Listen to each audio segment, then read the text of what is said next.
Роден преди близо 2000 години Исус Христос е най-известната, най-чистата, най-съвършената личност.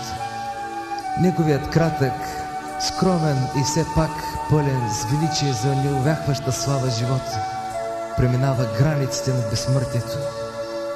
И това е така, защото думите и примерът му, идващи от извора на божественото съвършенство, са най-великата подбудителна сила в живота на милиони хора, живеещи според неговото учение.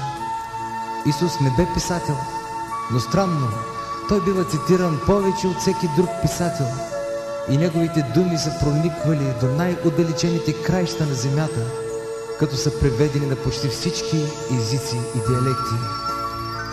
Исус не бе архитект, но дърводелецът от Назарет е най-великият строител в историята. Световните шедьоври на архитектурата са били издигнати в чест на неговото име. Исус не бе художник, но рисунките на Рафаел, Микел Анджело и Леонардо да Винчи се дължат на полученото от него вдъхновение.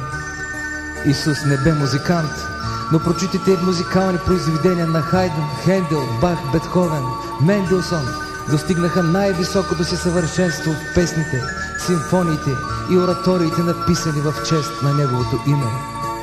Исус не беше лекар, но не бихме могли да съберем и съхраним изявата на висока благодарност от хиляди хора за полученото здраве и подкрепа от този единствен, ненадминат целител. Повестта за чудесната рождествена нощ не остарява. За хиляди години тя е била и остава обект на много вълнения и дискусии. За нея ще се говори непрестанно, защото тя ще надживее и нас, както надживя и хиляди и милиони преди нас.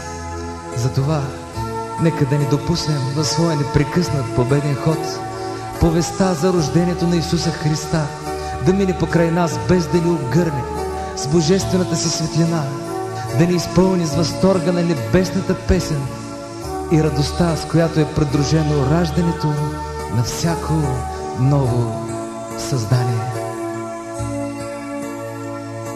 Скъпи приятели, когато слушате тази касета, желаем да застанете с благословение пред божествената ясла.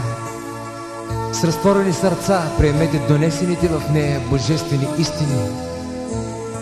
С жадни очи се вгледайте светлината на Витлеемската звезда и по златните дири на нейните лъчи твърдо и уверено вървете към мечтания и оживен от човечеството нов живот.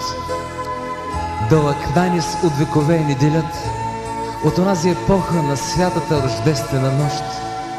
Но и до днес ярките лъчи на Витлеемската звезда озаряват жизнения път на много хора, сгряват живота им, така както някога озари пустинната пътека, по която минаха мъдреците от изток. Желаем изобилно благословение с много обич, група Синай.